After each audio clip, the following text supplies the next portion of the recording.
Então vamos lá, bom dia. Estão vendo a tela? Então tá bom. Sim.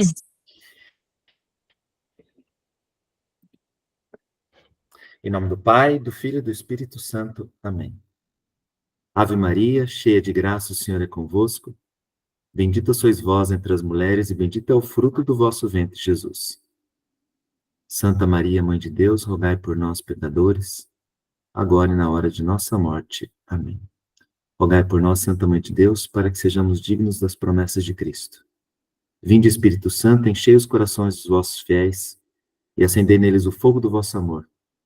Enviai vosso Espírito e tudo será criado e renovareis a face da terra. Oremos.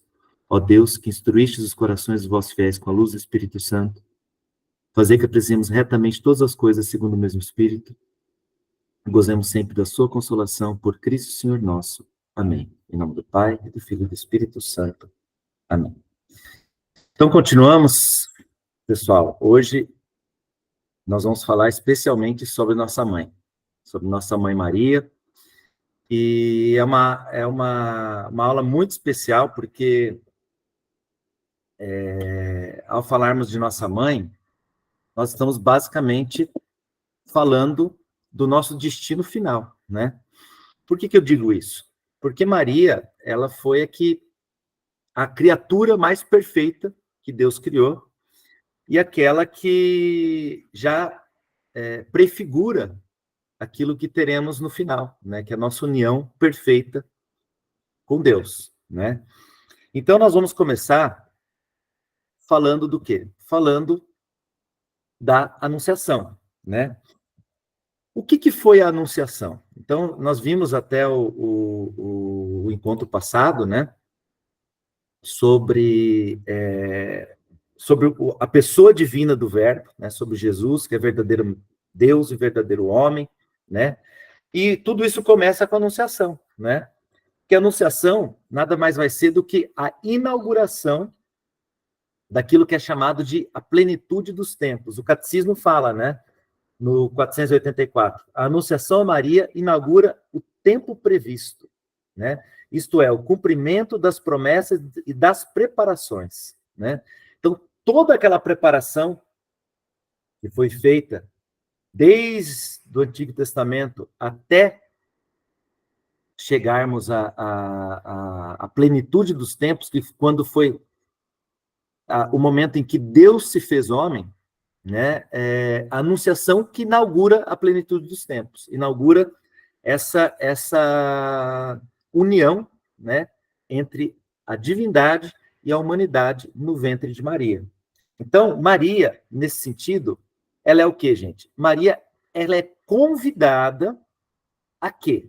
Maria, quando o anjo Gabriel chega até ela, Maria é convidada a conceber o Filho de Deus em uma humanidade proveniente da sua.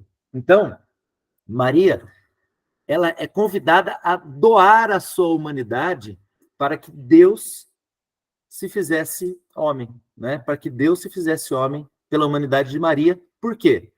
Sem a colaboração de homem. Então, quando a gente fala concebido pelo poder do Espírito Santo, nascido da Virgem Maria, essa parte do nosso credo, né?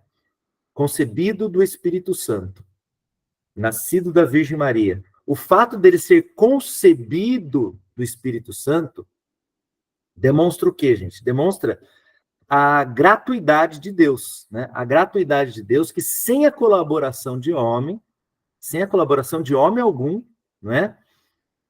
Concebe no ventre de Maria o seu filho predileto, né? O seu filho amado. Então, nesse sentido, Maria, ela vai ser o quê? Ela vai ser a porta de entrada de Deus no mundo, né? Aí a importância de nossa mãe. Então, o Espírito Santo, para isso, ele fez o quê? Ele santificou o seio de Maria e ele fecundou divinamente o seio de Maria. Então, vejam bem, quando a gente fala que foi concebido do Espírito Santo, significa o quê? Que Maria teve, pelo Espírito Santo, santificado o seu próprio seio para o seio de Maria receber, o ventre de Maria receber, né, o Verbo divino. Então, o Espírito Santo que santifica e fecunda o seio de Maria. Então, isso quer dizer concebido do Espírito, concebido pelo poder do Espírito Santo. Tudo bem? E é uma coisa muito importante, gente, vai estar lá no 487. Por quê que é muito importante? Olha o que diz o 487. Aquilo que a fé católica crê acerca de Maria, então, aquilo que a fé sobre Maria funda-se no que ela crê acerca de Cristo. Então, a fé sobre Maria está fundamentada na fé que nós temos em Cristo. E, por sua vez, o que a fé ensina sobre Maria ilumina a fé em Cristo, né? Ilumina a fé em Cristo. Então, a fé sobre Maria funda-se na fé em Cristo. E a fé sobre Maria também ilumina a fé em Cristo. Então, vejam bem, tudo que a gente vai falar sobre Nossa Senhora, tudo que a gente vai falar sobre Maria, está centrado em quem? Em Jesus. Está centrado na figura do Verbo divino, no Filho de Deus feito homem. Então, ao falarmos de Nossa Senhora, nós estamos falando de Jesus, né? E tudo que nós falamos sobre Maria vai nos iluminar a fé em Jesus, porque em Maria se cumpre tudo aquilo que é prometido. Entendem? Então, por isso que tem essas duas flechinhas, né? Jesus, Maria, Maria, Jesus. Por quê? Maria, que é a criatura por excelência, né? A criatura por excelência, criada desde a eternidade, pensada por Deus desde a eternidade para ser aquela que vai ser a nossa mãe, né? E que vai ser a mãe do Salvador.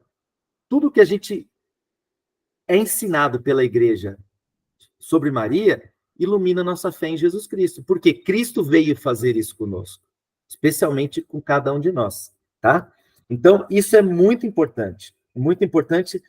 E uma coisa muito interessante aqui vai ser o quê? Vai ser no sentido de que Maria, então, ela foi predestinada, como eu já disse antes, né? Desde toda a eternidade, ela foi predestinada a quê, gente? Ela foi predestinada para que ela aceitasse ou tivesse uma livre cooperação. Para quê? Para ser a nova Eva. Olha o que diz o 488 do Catecismo. Deus enviou seu filho, porém, para formar-lhe um corpo. Quis a livre cooperação de uma criatura. Então vejam, gente. Enquanto Eva, ela disse não para Deus, Maria, ela é nova Eva. Ela disse sim para Deus. Tá? Então, quando a gente fala em predestinação, o que é uma predestinação? Não é algo assim que, o nosso futuro já está certo e vai ser dessa maneira. Não, não é isso. A predestinação, gente, é o seguinte, é quando Deus dá uma missão e dá a graça para cumprir essa missão. Tá? Predestinação, Deus dá uma missão e dá a graça para cumprir essa missão. A missão de Maria foi qual? Ser a mãe do Verbo encarnado. E para isso, ele deu a graça para que ela pudesse dizer sim a essa missão, tá? A nossa missão, de meros mortais, cada um tem a sua. Cada um tem a sua missão, cada um tem a sua predestinação. E Deus, ele vai dar a graça para cada um de nós para cumprirmos essa missão que ele nos dá. Acontece que nós temos a escolha, o livre-arbítrio, de dizer sim ou não à graça que Deus nos dá para cumprir a missão que ele nos predestinou. Tá? Então, é muito importante aquilo que eu estava falando, né? Que a fé, aquilo que a igreja ensina sobre Maria, ilumina a nossa fé em Cristo. Por quê? Qual que é a predestinação de todo mundo, gente? A predestinação de todos é única. É o quê? É a nossa união perfeita, a participação na natureza divina. Essa é a predestinação de todos. O nosso destino, o nosso lugar é o céu. Nem aquela música do Dunga, né? O meu lugar é o céu, é lá que eu quero morar. Aquilo lá, o meu lugar é o céu. Isso, quando a gente canta o meu lugar é o céu, é porque O papel de cada um, a missão de cada um é ir para o céu. Claro, cada um vai ter um caminho, não é? Cada um vai percorrer um caminho para o céu. O meu caminho é diferente do da Renata, diferente do da Cátia, da Edilane, da Nádia, da Vitória. O meu caminho é diferente de vocês. O meu caminho é diferente do Fábio. Mas esse caminho, todo caminho vai levar para o céu. Só que nós caminhamos com Deus ou não, né? A missão nos foi dada e a graça nos é dada. E nós temos a liberdade de acolher ou não essa graça. Foi o que aconteceu com Maria, tá? Olha o que diz aqui a citação, que é uma citação da Lumen Gentium. Eu vou falar bastante da Lumen Gentium hoje, por quê? Gente, a Lumen Gentium foi uma constituição do Concílio Vaticano II sobre a Igreja, né? A luz dos povos significa, né? E lá na Lumen Gentium, os padres conciliares quiseram colocar na Lumen Gentium quem? Maria, né? E lá tem essa citação aqui: quis o Pai das Misericórdias que a encarnação fosse precedida pela aceitação daquela que era predestinada a ser a mãe de seu filho, para que assim como uma mulher contribuiu para a morte, uma mulher também contribuísse para a vida. Por isso que é nova Eva, né? E quando a gente fala de nova Eva, é importante ver lá no 494 também. Olha o que diz lá na citação também, né? O nó da desobediência de Eva foi desfeito pela obediência de Maria. O que a Virgem Eva ligou pela incredulidade, a Virgem Maria desligou pela fé. Comparando Maria com Eva, chamam Maria de mãe dos viventes e com frequência afirmam: veio a morte por Eva e a vida por Maria. Gente, então, se Maria é a nova Eva, quem é o novo Adão? Aquilo que nós já comentamos. O novo Adão é o próprio Cristo. Cristo é o novo Adão. Então, Maria é a nova Eva e Cristo é o novo Adão. E quando a gente fala de nova Eva, isso ilumina aquilo que a gente vai falar da Imaculada Conceição, gente. Por quê? Pensem comigo. Eva, quando foi criada, ela foi criada sem pecado algum. Eva era imaculada. Por graça de Deus. Deus criou Eva imaculada. E Eva, imaculada, uma virgem imaculada, teve a oportunidade de dizer sim para a graça de Deus ou não. E ela disse não. Diante da tentação da serpente, diante da tentação do diabo, a Eva disse não. Por isso que Maria foi concebida sem pecado, tá? Por quê? Maria, pela graça de Deus, vejam, gente, não é pelos méritos de Maria, tá? Isso é uma coisa muito importante. Por que Maria é imaculada? Porque pela graça de Deus e em previsão do quê? Dos méritos de Cristo. Olha o que diz o 491. Ao longo dos séculos, a Igreja tomou consciência de que Maria, cumulada de graça por Deus, foi redimida desde a concepção. É isso que confessa o dogma da Imaculada Conceição proclamado em 1854 pelo Papa Pio IX. Olha as palavras do Papa Pio IX. A Beatíssima Virgem Maria, no primeiro instante de sua conceição, por singular graça e privilégio de Deus Onipotente, em vista dos méritos de Jesus Cristo, Salvador do gênero humano, foi preservada imune de toda mancha do pecado original. Então, gente, isso fez com que ela fosse concebida sem pecado, preservada do pecado original. Isso para quê? Porque, como Eva era sem pecado e teve a oportunidade de dizer sim, mas disse não, Deus, desde toda a eternidade, ele fez o quê? Ele escolheu. Olha o que diz aqui no 492. Nele a escolheu antes da fundação do mundo para ser santa e imaculada diante dele no amor. Antes da fundação do mundo. Então, Maria também, desde antes da fundação do mundo, já, desde a eternidade, ela foi escolhida para ser a mulher que diria que ela para dizer o sim a Deus para a salvação do mundo. Por isso que ela é nova Eva, tá? Porque ela vai conceber o novo Adão em seu ventre, que é tido também pelos santos, durante 2000 anos da igreja, como paraíso terrestre. Olha que coisa, o ventre de Maria é tido como paraíso terrestre. Então, gente, isso me faz, desde agora, já me lembrar de uma das leituras que nós temos nesse 7º encontro, que é a leitura do 2º catecumenato eucarístico, que é a leitura do Êxodo, capítulo 3, 1 a 8, de 13 a 15, que fala da sarça ardente. Vejam aquela frase que Deus fala para Moisés, que é muito interessante, né? Que está no versículo 5º. Não te aproximes daqui, tire as sandálias dos pés, porque o lugar em que estás é uma terra santa. Por que eu estou falando desse texto agora? Da Imaculada Conceição.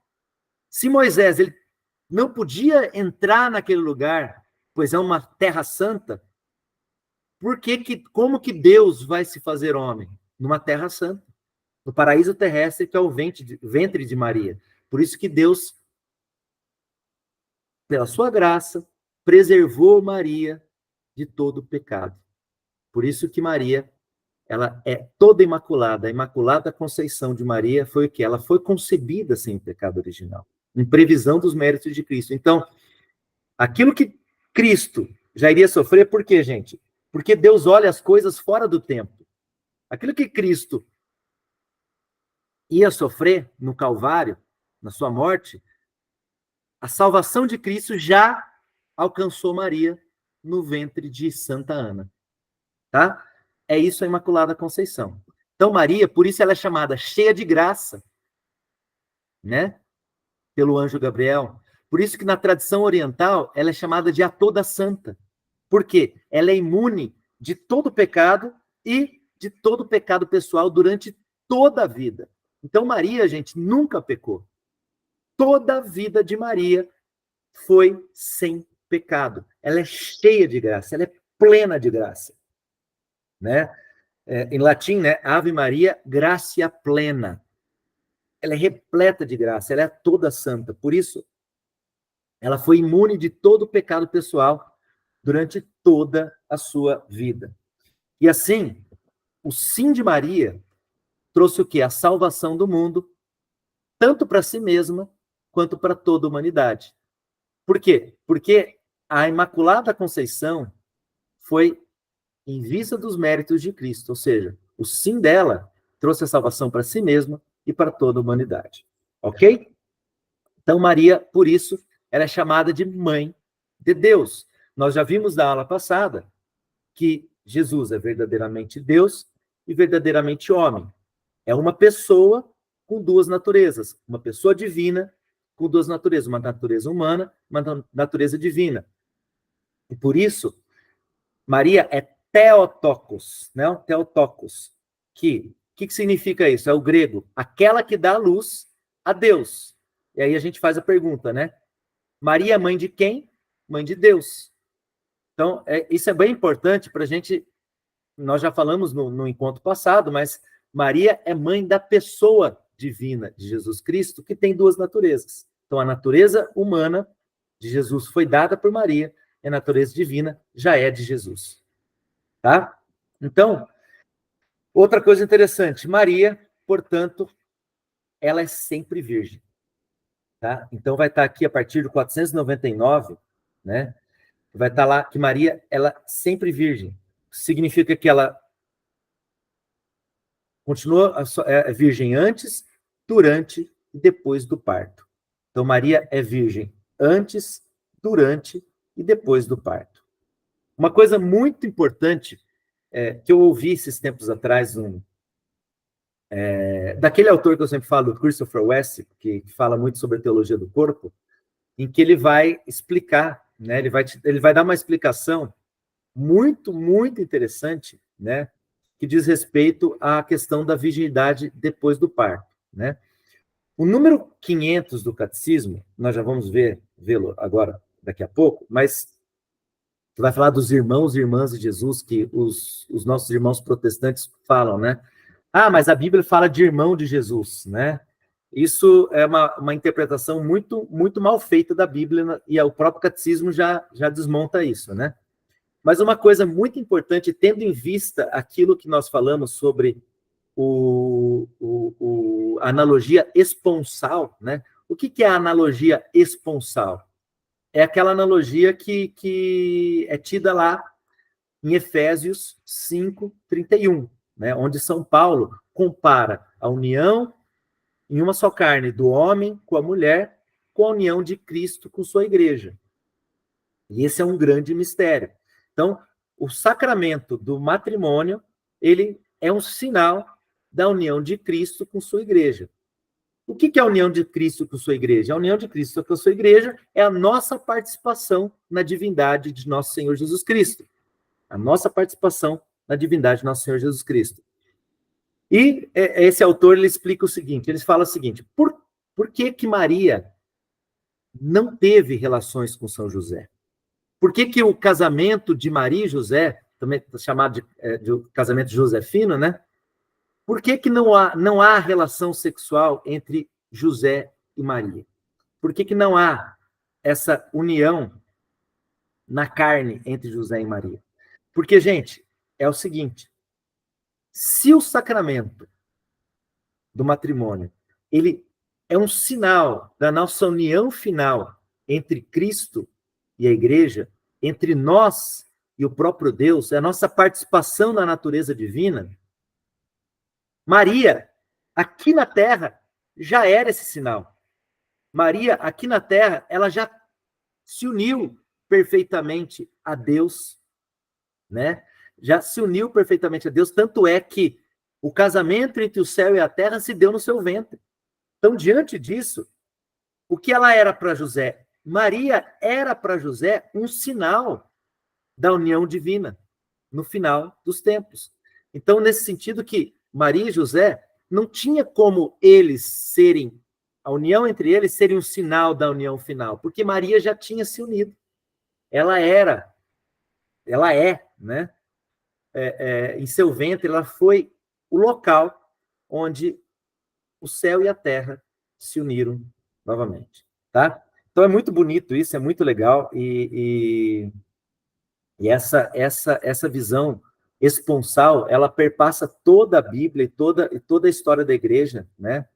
No sentido de que a nossa igreja, na verdade, é a esposa de Cristo, né? Como está lá no Apocalipse. Continuando. Então, quando a gente fala de irmãos e irmãs de Jesus, são parentes próximos. Para isso, é importante a gente ler o número 500, né? Porque aqui vai dar, o próprio catecismo vai dar a interpretação das escrituras quando a escritura fala de irmãos e irmãs de Jesus. Olha o que diz lá o número 500 do catecismo. A liturgia da igreja celebra Maria como Aipártenos, pronuncia Aipártenos, né? Sempre virgem. A isto objeta-se, por vezes, que a Escritura menciona irmãos e irmãs de Jesus. A Igreja sempre entendeu que essas passagens não designam outros filhos de Maria. Com efeito, Tiago e José, seus irmãos, são filhos de uma Maria discípula de Cristo, que significativamente é designada como a outra Maria, em Mateus 28:1. Trata-se de parentes próximos de Jesus, conforme uma expressão conhecida do Antigo Testamento. Está lá no artigo 501. Jesus é o filho único de Maria. Percebam que quando se fala lá irmãos de Jesus, nunca se fala o quê? Filhos de Maria. Só Jesus é o filho de Maria, tá? A Bíblia nunca vai falar desses outros aqui, com o Tiago e José, seus irmãos, como filhos de Maria. Nunca. Então, e até o próprio catecismo mostra que eles são filhos de outra Maria, né? Tudo bem? Então, continuando, Jesus, então, gente, ele é o quê? Jesus, ele é o filho único de Maria. E nele, o que acontece? A maternidade espiritual de Maria, que se estende a todos os homens que ele veio salvar. Ó, esse quadrinho que eu fiz aqui é bem legal. Então, Jesus é o Filho único de Maria. E em Jesus, a maternidade espiritual de Maria se estende a todos os homens a que ele veio salvar. Isso vai estar expresso de forma explícita, estou sendo bem contundente mesmo, expresso de forma explícita em João 19, 25. Então, quando a gente abre João 19, 25, nós vamos ver o quê? Perto da cruz de Jesus permaneciam de pé sua mãe, a irmã de sua mãe, Maria, mulher de Cleofas, e Maria Madalena. Jesus, então, vendo sua mãe e perto dela o discípulo a quem amava, disse a sua mãe: Mulher, eis o teu filho. Depois disse ao discípulo: Eis a tua mãe. E a partir dessa hora, o discípulo a recebeu em sua casa.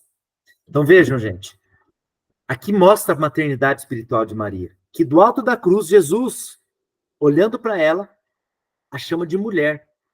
E percebam que Jesus tinha chamado Maria de mulher em outro local. Onde foi? Nas bodas de Caná. Eu já vou explicar mais um pouco sobre isso, que eu vou citar um texto bem interessante do Christopher West também, em que Maria, numa situação de casamento, né, nas bodas de Caná, é chamada de mulher.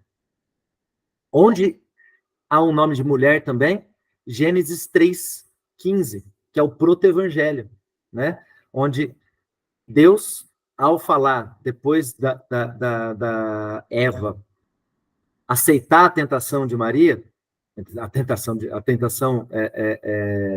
da serpente, Eva faz o quê? Eva peca, Adão peca, e aí o Senhor fala que porém inimizade entre ti e a mulher, né? Vou ler claramente aqui.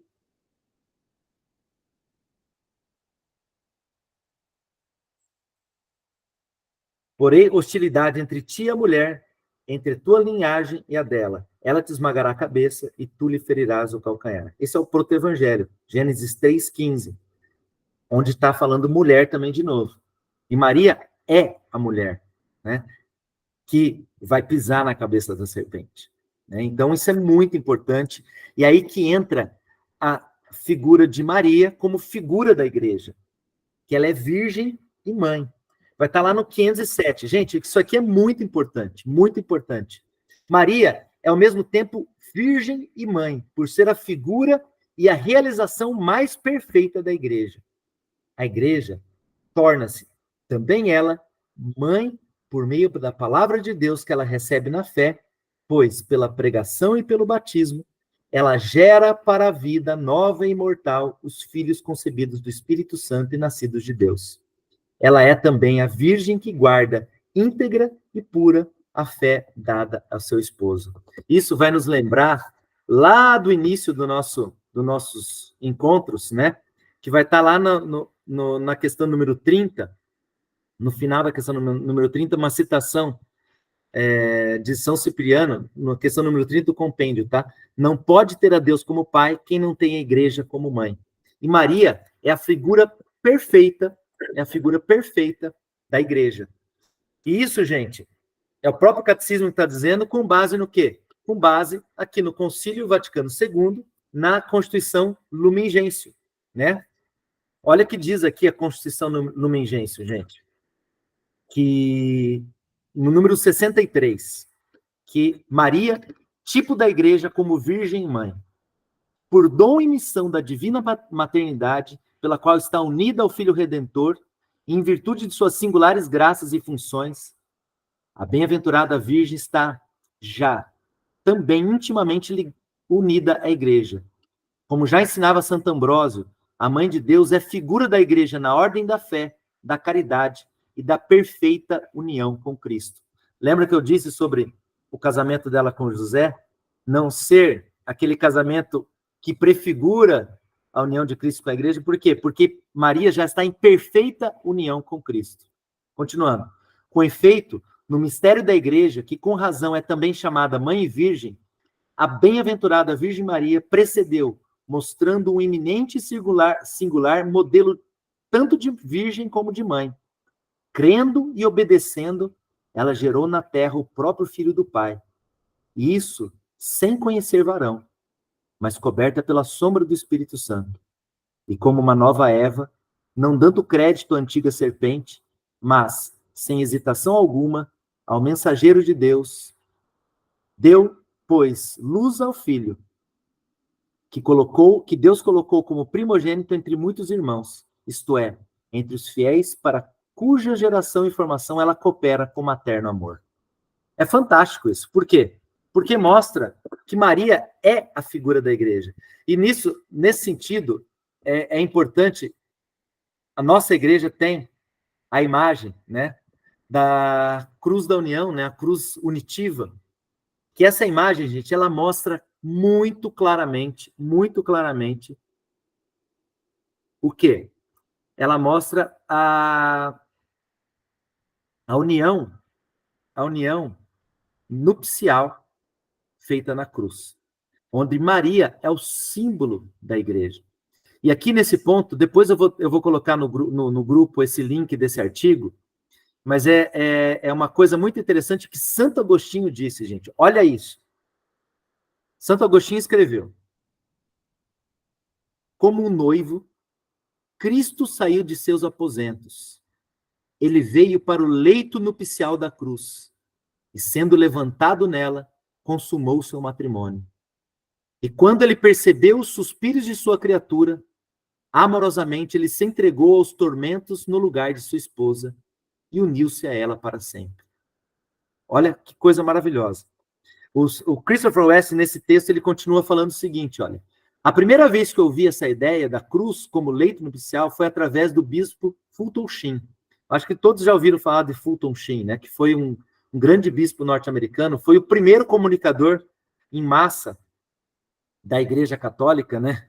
Porque ele tinha um programa na TV americana, tinha milhões de espectadores, né? Ele era bispo em Nova York, e ele falava muito, ele falava do leito nupcial. E o Fulton Sheen, numa palestra, ele disse o seguinte, né? Vocês sabem o que está acontecendo aos pés da cruz? Ele perguntou. Núpcias. É o que está vendo, núpcias. Assim como Agostinho, ele então descreveu a cruz como leito nupcial, que ele aceitou não no prazer, mas na dor, a fim de unir-se para sempre com sua esposa. Então, eu continuo aqui.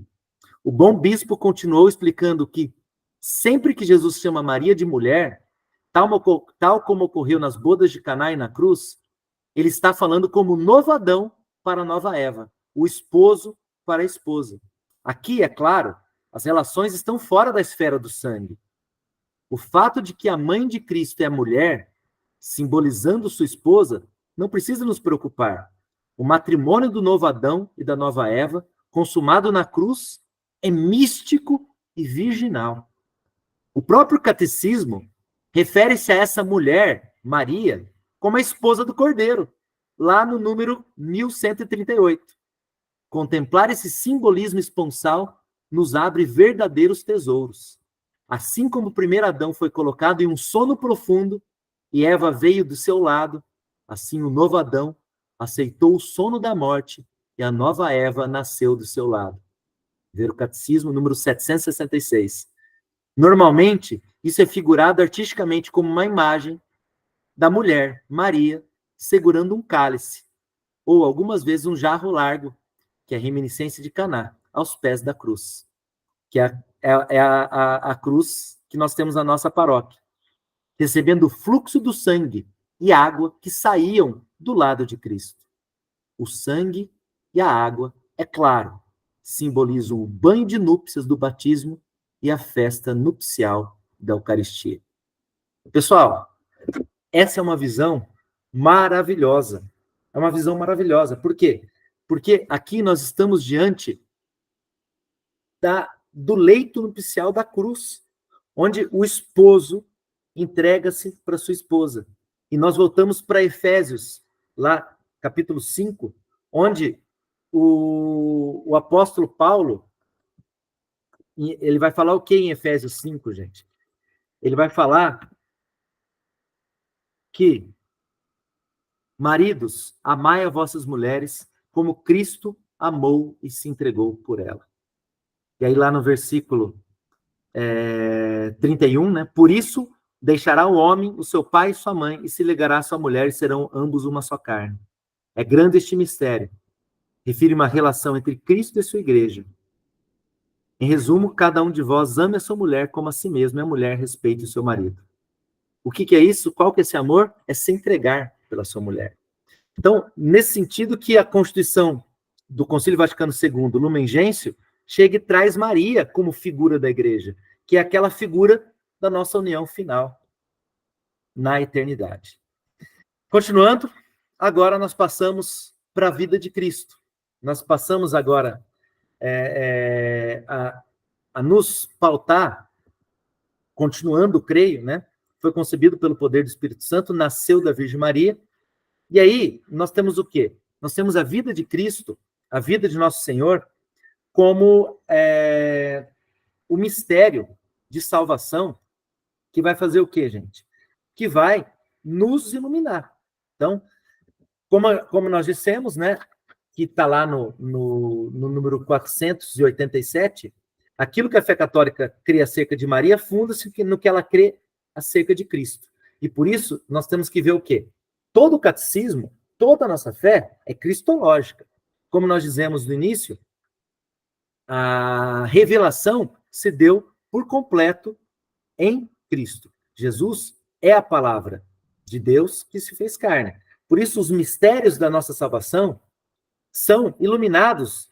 Onde? São iluminados, basicamente, no quê? Na vida de Cristo. Isso está lá no 516, né? Toda a vida de Cristo é a revelação do Pai, né? Suas palavras e seus atos, seus silêncios e seus sofrimentos, na maneira de ser e de falar, Jesus pôde dizer, quem me viu tem visto o Pai. Então, é um mistério de salvação, onde a vida de Cristo nos ilumina. Onde que vai nos iluminar mais? O núcleo da nossa fé, gente, claro, é a encarnação, onde nós comemoramos o Natal, e a Páscoa, onde nós comemoramos a Páscoa, né? O mistério da paixão, morte e ressurreição de nosso Senhor. Esse é o núcleo da nossa fé. Mas toda a vida de Cristo, gente, toda a vida de Cristo, ela nos ilumina. Como eu já disse, ela é a revelação do Pai. Toda a vida de Cristo vai ter assim, ao se revelar, ele nos salva, ele revela o Pai, né? A vida de Cristo é um mistério de redenção, está lá no 517. A redenção nos vem, antes de tudo, pelo sangue da cruz. Porém, esse mistério está em ação em toda a vida de Cristo. Isso é muito interessante, porque quando nós vemos a vida de Cristo por completo, nós vemos que desde o início nós temos o quê? A redenção, né?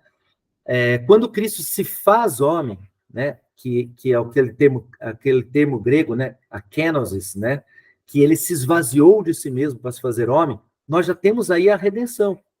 Nós falamos já no encontro passado, né? Aquilo que foi assumido foi redimido.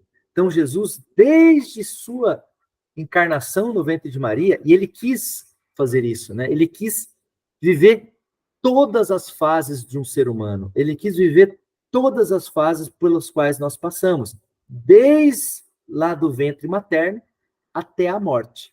Então, desde o início, né, como diz, em sua encarnação, pela qual, fazendo-se pobre, nos enriqueceu por sua pobreza. Então, gente, ao se fazer pobre, Jesus nos enriquece. Em sua vida oculta, que por sua submissão serve de reparação para a nossa insubmissão. Pessoal, nós somos pecadores. E nós temos que nos admitir pecadores. A todo momento nós estamos pisando na bola. A todo momento nós estamos desobedecendo. A todo momento nós estamos o quê? Nos desvinculando de Deus. E, pela submissão de Jesus na sua vida oculta, que nós vamos ver daqui a pouco, o que acontece? Na sua submissão, Jesus, ele nos redime. Ele repara a nossa não submissão. Em sua palavra, que purifica seus ouvintes. Então, a palavra de Jesus, ela purifica toda a vida humana. Em suas curas, em seus exorcismos, pelos quais assumiu as nossas dores e carregou as nossas enfermidades. Então, Jesus curando expulsando demônios, ele fez o quê? Ele assumiu as nossas dores e carregou as nossas enfermidades. E, por fim, a sua ressurreição nos justifica, né? Então, o mistério de redenção. E toda a vida de Cristo é um mistério de recapitulação. Gente, por que recapitulação? O que significa recapitulação? Percebam que no meio dessa palavra, capitulação, né, vem do latim caput. O que é caput? Cabeça. Então, recapitulação significa reencabeçar. Então, Jesus, ele reencabeça. Olha o que diz aqui o 518. Tudo que Jesus fez, disse e sofreu tinha por meta restabelecer em sua vocação primeira o homem caído. Vem a citação muito linda aqui de Santo Irineu de Leão. Quando ele se encarnou e se fez homem, recapitulou em si mesmo a longa história dos homens. Em síntese, nos proporcionou a salvação, de modo que aquilo que havíamos perdido em Adão, isto é, sermos a imagem e semelhança de Deus, o recuperamos em Cristo Jesus. De modo que aquilo que havíamos perdido em Adão, isto é, sermos a imagem e semelhança de Deus, o recuperamos em Cristo Jesus. Gente, Jesus é um novo Adão, porque ele faz uma nova criação. Isso é muito importante. Então, nós vamos relembrar exatamente aquilo que nós falamos anteriormente sobre a questão do batismo, né?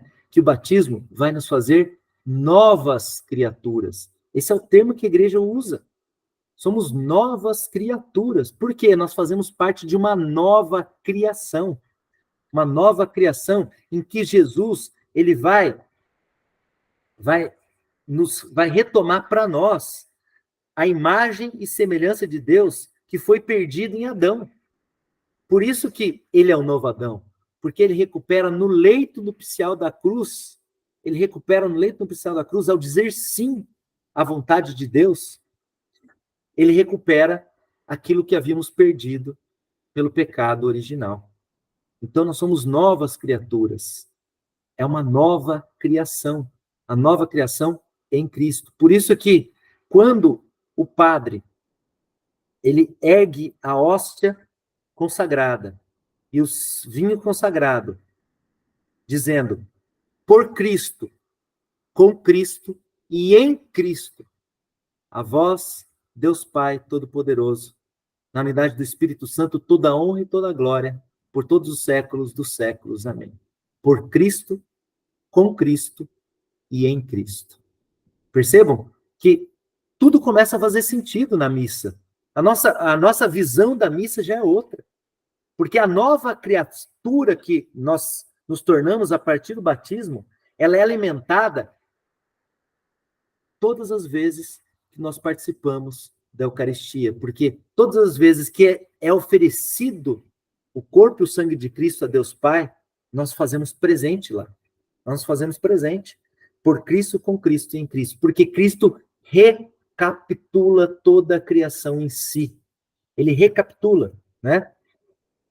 Aqui, daí continua a citação aqui de Santo Irineu. Exatamente por isso, Cristo passou por todas as idades da vida, assim restituindo aos homens a comunhão com Deus. Cristo passou por todas as idades para que ele restituísse a nossa comunhão com Deus. Daí, gente, que nós podemos falar que toda a humanidade de Cristo é um sacramento. É um sacramento, né? Isso é muito importante porque a humanidade de Cristo vai ser um sacramento, vai estar lá, vai estar no 515, olha o que diz aqui. Sua humanidade aparece assim como o sacramento, isto é, o sinal e o instrumento de sua divindade e da salvação que ele traz. Então, todas as vezes que meditamos sobre a vida de Jesus, isso é muito importante. Todas as vezes que nós meditamos sobre a vida de Jesus, e por isso que Nossa Senhora nos pede sempre, sempre, sempre, sempre, sempre, para todos os dias nós recitarmos a oração do terço, a oração do Santo Terço, porque lá nós meditamos a vida de Jesus. Olha o que diz de novo o catecismo, gente. A sua humanidade aparece assim como sacramento, isto é, o sinal e o instrumento de sua divindade e da salvação que ele traz. Todas as vezes que nós meditamos na vida de Cristo, a vida de Cristo, o que nós fazemos? Nós estamos fazendo o quê, gente? Nós estamos incorporando a vida de Cristo em nós. A meditação na vida de Cristo é a incorporação da vida de Cristo em nós, para que nós possamos um dia falar como São Paulo: não sou mais eu que vivo, é Cristo que vive em mim. Olha que coisa muito importante, vai estar aqui no 521, na citação que está lá em 521, né? Não, vamos inteiro o 521. Tudo que Cristo viveu foi para que pudéssemos vivê-lo nele e para que ele o vivesse em nós. Olha que citação maravilhosa, gente. Tudo que Cristo viveu foi para que pudéssemos vivê-lo nele e para que ele o vivesse em nós. E como isso acontece? Pela força do Espírito Santo. É aquilo que nós estamos sempre falando, né? O céu começa aqui na terra, o paraíso começa aqui na terra. Então, tudo aquilo que Deus Filho viveu aqui é para que nós vivêssemos.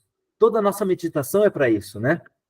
Olha que coisa aqui. Por sua encarnação, o Filho de Deus, de certo modo, se uniu a todo o homem. Lembrem o que eu disse.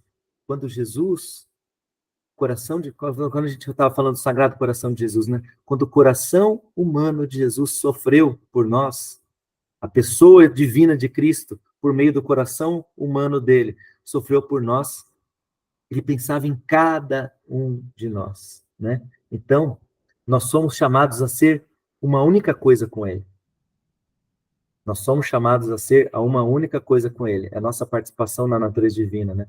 Ele nos faz partilhar, comungar, como membros de seu corpo, de tudo que ele, por nós e como nosso modelo, viveu em sua carne. Olha a importância da Eucaristia, a comunhão com Cristo. Nós estamos vivendo com ele, né? E aí a citação que eu estava dizendo, né? Devemos continuar e realizar em nós os estados e os mistérios de Jesus e pedir-lhe, muitas vezes, que os complete e realize em nós e em toda a sua igreja.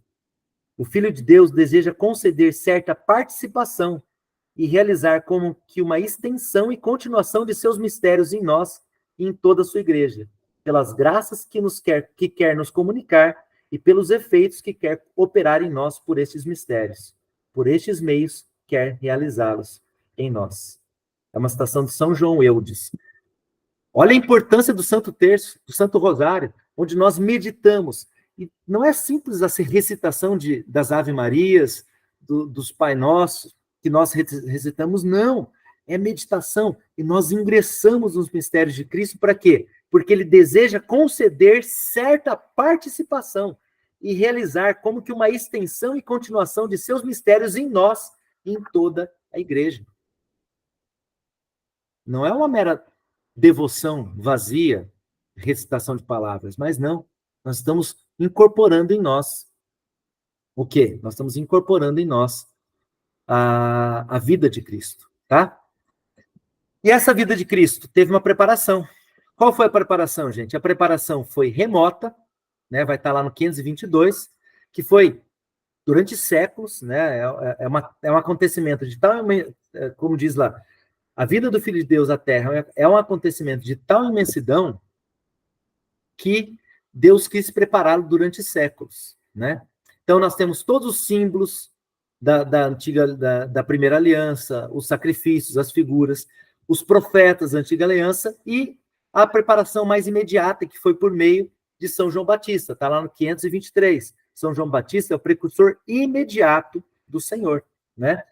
E essa preparação para a vinda do Senhor, nós vivemos todos os anos na liturgia do Advento.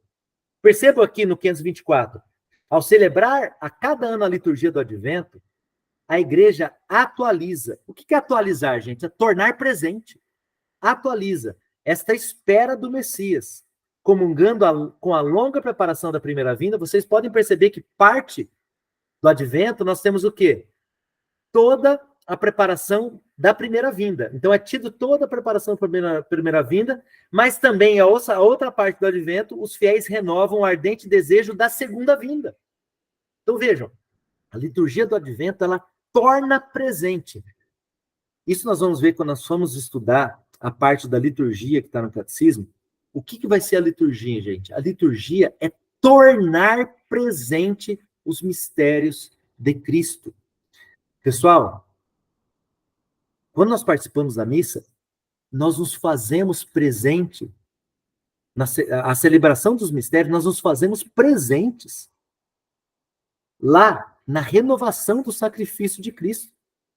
Nós nos fazemos presentes lá. Por quê? Porque a liturgia torna presente. Torna presente. Então, quando a igreja atualiza a espera do Messias no advento, a preparação é o quê? Nós vamos estar vivendo essa preparação remota, né, que foi aquele anseio do povo de Israel pelo Messias, aquela preparação remota. Nós vamos estar vivendo aquela preparação imediata por São João Batista e vamos estar vivendo também a nossa espera da segunda vinda de Cristo. Então, assim, a liturgia é maravilhosa. A vivência da fé é maravilhosa. Não é algo vazio de conteúdo, pelo contrário. Quando nós vivemos a nossa fé, nós estamos o quê? Nós estamos internalizando em nós, pela graça do Espírito Santo, a vida de Cristo. Por quê? Porque a nossa predestinação é o quê? É participarmos da natureza divina do Senhor num casamento eterno entre nós, membros do corpo da igreja, entre a igreja e o seu esposo no final dos tempos. Casamento que já foi prefigurado na cruz, quando Maria estava lá nos seus pés, em que, juntamente, aceitando, dizendo sim, junto com seu esposo, nós temos na figura do apóstolo João, os filhos espirituais, os filhos que nascem do batismo e que vão partilhar eternamente da festa nupcial da Eucaristia. Gente, essa simbologia da igreja é espetacular, é maravilhosa. E por isso nós temos que, ao vivermos os mistérios da vida de Cristo, gente, todos os mistérios da vida de Cristo, né, são o quê? São mistérios que nos levam a viver um pouquinho a vida de nosso Senhor. É aí que nós temos que meditar o quê? Os mistérios da infância e da vida oculta, né? Então, quando nós meditamos, por exemplo, os mistérios gozosos do terço, né? Nós vamos começar com a Anunciação, com a visita de Maria a Santa Isabel, com o nascimento de Jesus, né? Com a apresentação de Jesus no templo e com a perda e o encontro de Jesus. Nós estamos falando aqui, nós podemos meditar aqui todos os mistérios da infância e da vida oculta de Jesus. Então, o que nós temos aqui nos mistérios da infância e vida oculta de Jesus? É interessante aqui, questão número 103 do compêndio vai resumir muito isso, tá? Pra gente, estamos encaminhando para o final hoje, tá? Então, o que diz aqui? No Natal, a glória do céu se manifesta na fraqueza de uma criança. Então, no Natal, a glória do céu se manifesta na fraqueza de uma criança. Então, aqui, e aí o catecismo vai no 526. Tornar-se criança em relação a Deus é a condição para entrar no reino. Vejam, gente, que os mistérios de Jesus iluminam a nossa vida, né? Então, tornar-se criança em relação a Deus é a condição para entrar no reino. Para isso, é preciso nos humilharmos, nos tornarmos pequenos. Mais ainda, é preciso nascer do alto, nascer de Deus, para nos tornarmos filhos de Deus. O mistério do Natal realiza-se em nós quando Cristo toma forma em nós. De novo, o mistério do Natal realiza-se em nós quando Cristo toma forma em nós. Gente, percebam que todo o catecismo ele vai bater em cima dessa tecla de Jesus tomar forma em nós, de Jesus se fazer presente em nossa vida, de nós imitarmos Cristo. A imitação de Cristo é a essência da nossa missão. Como nós vamos imitar? Cada um tem o seu jeito, cada um tem a sua forma, cada um tem o seu dom, como diz lá São Paulo, quando fala que cada um tem o dom do Espírito Santo que lhe aprouver, né? Então, cada um tem o seu jeitinho. Tem gente que gosta de falar, como eu, tem gente que gosta de ficar quietinho e meditar no coração, e assim, viver na intercessão. Gente, são várias e várias e várias formas que Deus nos dá para que Ele viva em nós. E Cristo, Ele viveu tudo isso. Ele viveu tudo isso. Ele teve a sua vida oculta, ele teve a vida de criança, mas ele faz o quê? O mistério do Natal realiza-se em nós quando Cristo toma forma em nós. Nós, ao vivermos um bom Natal, e isso, esse nosso encontro de hoje, ele serve já para começar. Daqui a pouco nós vamos estar entrando no tempo do Advento, né? Não vai demorar muito. Nós já estamos entrando em outubro daqui a pouco. Já passamos do meio de setembro. Para a gente já entrar nesse tempo de Advento, já naquela missão de quê? De deixarmos Jesus nascer em nós, tomar forma em nós, né? Então, no Natal, a glória do céu se manifesta na fraqueza de uma criança. A circuncisão é sinal da sua inserção no povo hebraico e prefiguração do nosso batismo. Olha o que diz o 527. A circuncisão de Jesus, no 8º dia depois de seu nascimento, é sinal de sua inserção na descendência de Abraão, no povo de aliança, de sua submissão da lei, de sua capacitação para o culto de Israel, da qual participará durante toda a sua vida. Esse sinal prefigura a circuncisão de Cristo, que é o batismo. Então, o povo de Deus não mais tem a circuncisão, como era necessária para o povo de Israel. Mas a nossa circuncisão é o batismo.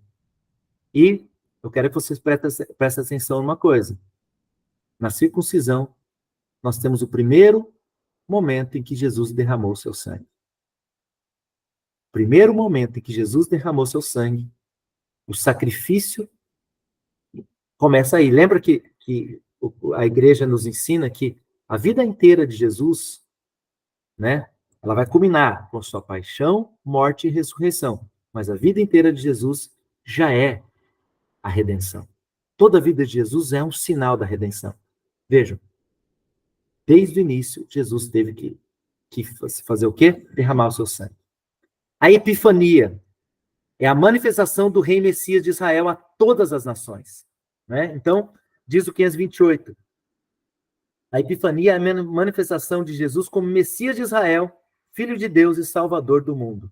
E aqui o catecismo ele vai falar, né, que ele se manifesta para todas as nações nas figuras do Mago do Oriente, mas também juntamente com o batismo de Jesus no Jordão e com as bodas de Caná, né? Nós temos essa manifestação de Jesus, tá bom? Olha que coisa interessante aqui no 528, né, no final. Sua vinda significa que os pagãos só podem reconhecer Jesus e adorá-lo como Filho de Deus e Salvador do mundo, voltando-se para os judeus, recebendo deles sua promessa messiânica, tal como está contida no Antigo Testamento. A Epifania manifesta que a plenitude dos pagãos entra na família dos patriarcas e adquire o privilégio do povo eleito. Então, vejam, o que é a Epifania de Jesus? Onde ele chama toda a terra. Né? Isso vai estar prefigurado em vários textos, né? em Isaías, em vários textos da Bíblia vai estar prefigurado isso, em que todas as nações se voltarão. Os salmos, tem muitos salmos nesse sentido, todas as nações se voltarão para o Senhor. Então, todas as nações reconhecerão Israel como povo eleito, mas todos seremos filhos de Deus, né? Nós temos a apresentação no templo. Em Simeão e Ana, é toda a espera de Israel que vem ao encontro de seu Salvador, né? A fuga para o Egito e a matança dos inocentes anunciam que toda a vida de Cristo estará sob o sinal da perseguição. Isso, gente, é muito interessante, como diz o 530 aqui. A fuga para o Egito e o massacre dos inocentes manifestam a oposição das trevas à luz. Ela veio para o que era seu, mas os seus não a acolheram. Toda a vida de Cristo estará sob o signo da perseguição. E aí continua. Os seus compartilham com ele esta perseguição. Gente, então, se somos cristãos, né? Se somos cristãos, né, o que acontece? Essa fuga para o Egito, né, o massacre dos inocentes, isso mostra que nós somos cristãos, nós temos o mesmo destino do nosso Deus. Como diz aquela música, né? Se o bom combate eu não se o bom combate eu não combater. Se o bom combate eu não combater. Como que é o resto? Se o bom combate eu não combater. Agora eu não lembro o resto da música. Ele fala assim, nessa música fala, né? Ele fala assim, bom Como que é? combate Vocês eu não lembram o resto? combater, minha coroa não conquistarei. Minha carreira eu não completar, de que De que vale a vale a minha minha fé fé? tanto guardar. Se perseguido aqui eu não for, Se eu não for, sinceramente, um cristão não sinceramente um cristão sou. não sou. É essa parte que eu queria, né? Se perseguido aqui eu não for, sinceramente um cristão não sou. Gente, eu tava vendo nessa noite passada aqui, uma publicação do Instagram do bispo de Piracicaba. E ele fala exatamente isso. Ele fala para os catequistas, eu vou colocar também depois no nosso grupo. Ele fala para os catequistas o seguinte: nós não devemos falar meias verdades. Nós não devemos falar aquilo que é bonitinho, que todo mundo acha legal. Ah, não, ó, ser cristão é ser bacana, é ser legalzão, é achar tudo legal, achar tudo bom. Não, não, não, não, não. Ser cristão é falar a verdade do nosso Senhor. É falar aquilo que incomoda. É falar aquilo que incomoda para gerar conversão. Se nós não incomodamos, gente, São Paulo diz, né, que nós devemos pregar o evangelho, inclusive incomodando, sendo inconvenientes. São Paulo diz isso. Nós temos que ser inconvenientes, porque nós devemos falar a verdade. Nós devemos falar aquilo que Deus veio revelar. E a verdade nem sempre é aquilo que as pessoas querem ouvir. Né? A verdade nem sempre é aquilo que as pessoas querem ouvir. Portanto, nós vamos ser perseguidos, porque ao falarmos a verdade, o mundo vai se rebelar contra nós. O inferno se levanta. O inferno se levanta. Por isso que nós rezamos muito a Augusta, Rainha do Céu, soberana dos anjos, né? Porque Maria, como o tipo, a imagem, a figura da igreja, ela é aquela soberana dos anjos, é aquela que pisa a cabeça da serpente. E pisar a cabeça da serpente, gente, não é acariciar a serpente e falar, ai, que bonitinha a serpente. Não, não, não, não, não. Pisar na cabeça da serpente nada mais é do que você falar a verdade. Né? É você expor a verdade, que é o próprio Cristo, o caminho, a verdade e a vida. Se nós fugirmos da verdade, nós não estaremos andando no caminho e nós não traremos vida para os nossos catequizandos. Se nós não ensinarmos o caminho, que é basicamente o quê? Amarmos a Deus acima de todas as coisas, que é o primeiro mandamento, e amar o próximo como Jesus nos amou, que resume todos os outros mandamentos, tá? Que resume todos os outros mandamentos. Então, se nós não ensinarmos isso, se nós não ensinarmos aos nossos catequizandos a fugirem dos ídolos que eles criam, ídolos do dinheiro, ídolos do sexo, ídolos de todo e qualquer tipo de espécie, nós não estaremos fazendo aquilo que Deus nos pede, que é levarmos todos à união perfeita com Jesus, tá?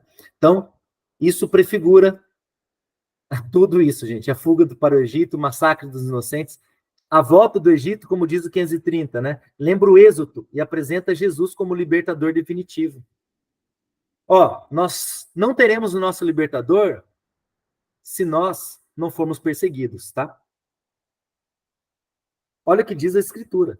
Nós não teremos o nosso libertador se nós não formos perseguidos. Jesus nos liberta da perseguição. Jesus nos liberta do príncipe deste mundo, como nós dissemos lá nas aulas primeiras. Então, não podemos, em hipótese alguma, sair e fugir da verdade, tá? E por fim, lá no 104 do compêndio, né? Que ensinamento nos oferece a vida oculta de Jesus? Durante a sua vida oculta, né? Em Nazaré, Jesus permanece no silêncio de uma existência comum. Então, Primeiro, gente, o silêncio de uma existência comum. Nós devemos viver a santidade do dia a dia da nossa vida. Viver a santidade não é simplesmente a gente, eu vou para a igreja, eu dou minhas aulas de catequese, e beleza, tá tudo certo, e depois eu volto para o mundão, eu faço aquilo que o mundão quer. Não. Nós temos que viver no silêncio da vida oculta a santidade. Tá? Permite-nos, assim, estar em comunhão com Ele na santidade de uma vida cotidiana feita de oração. Pessoal, vida feita de oração, de simplicidade, de trabalho, de amor filial. Veja, a nossa vida tem que ser feita de oração, né? Como diz Santo Antônio Maria de Ligório, Santo Afonso Maria de Ligório, Santo Antônio, tô louco, né? Quem reza se salva, quem não reza se condena. Em que sentido é a nossa oração? São João Paulo II, ele num livro, num retiro que ele fez antes de se tornar Papa, ele falava que a nossa vida tem que ser uma eterna oração. Por quê? Porque tudo aquilo que nós fazemos, nós temos que fazer na companhia e em diálogo perpétuo com o Senhor. Porque a oração, gente, é intimidade com Cristo.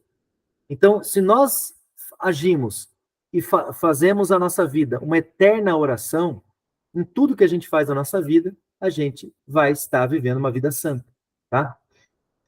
Continuando, a sua submissão a Maria e a José, seu pai putativo, é uma imagem da sua obediência filial ao Pai.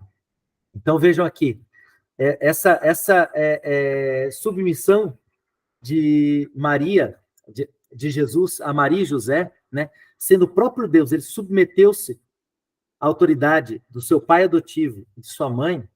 Isso demonstra o quê? É um sinal da submissão dele, no final, lá no Jardim das Oliveiras, à vontade do Pai, que é a vontade dele e do Espírito Santo também, em conjunto com o Pai, na Trindade, não é? Mas isso mostra o quê para a gente? Nós devemos ser submissos à vontade de Deus. Nós devemos ser submissos à vontade do nosso Senhor nas pessoas que Ele coloca na nossa vida como autoridades. É claro, nós não vamos obedecer uma ordem que vá contrariamente à lei de Deus, tá? Mas tudo aquilo que está conforme à lei de Deus, nós temos que o quê? Obedecer cegamente, tá? Maria e José, com sua fé, acolhem o mistério de Jesus, embora sem o compreender sempre. E o reencontro de Jesus no templo, diz o 534 do Catecismo, é o único acontecimento que rompe o silêncio dos evangelhos sobre os anos ocultos de Jesus. Jesus deixa aí entrever o mistério de sua consagração total a uma missão decorrente de sua filiação divina. Então, gente, fechando por hoje, né, que já deu quase 1h10 já de conversa, o que eu queria dizer para vocês aqui, eu queria citar o Papa São Paulo VI, né, numa alocução que ele fez na Igreja da Anunciação, lá em Nazaré, né? Olha o que ele diz aqui, gente. Nazaré é a escola na qual se começa a compreender a vida de Jesus. A escola do Evangelho. Primeiro, ensina uma lição de silêncio, que nasce em nós a estima do silêncio, esta admirável e indispensável condição do espírito. Uma lição de vida familiar, que Nazaré nos ensine o que é a família, sua comunhão de amor, sua beleza austera e simples, seu caráter sagrado e inviolável. Enfim, recebemos uma lição de trabalho. Nazaré, ó casa do filho do carpinteiro, é aqui que gostaríamos de compreender e celebrar a lei severa e redentora do trabalho humano, assim como gostaríamos finalmente de saudar aqui todos os trabalhadores do mundo inteiro e mostrar-lhe seu grande modelo, seu irmão divino. Então, gente, fechando por hoje, nós temos a figura da Sagrada Família de Nazaré, né, como aquela figura de silêncio, de vida familiar, de trabalho, que é o modelo para nossas famílias, que é o modelo que nós devemos incorporar nas nossas vidas pela graça do Espírito Santo, para quê? para que os nossos catequizandos possam efetivamente sentir e ter um motivo pelo qual eles participam, para o qual eles participam, para que eles participem, né, de forma desejosa, para que eles desejem participar das nossas catequeses. Por quê? Porque a partir daí, eles terão que um modelo de felicidade. Porque esse modelo de felicidade vai trazer aquilo que vai ser a participação final na natureza divina. E nós nunca poderemos dar esse modelo, passar esse modelo, se nós não vivermos esse modelo. Por isso que nós temos que ter uma vida de silêncio e oração, uma vida de família, né? E uma vida de trabalho santificada pelo Espírito Santo.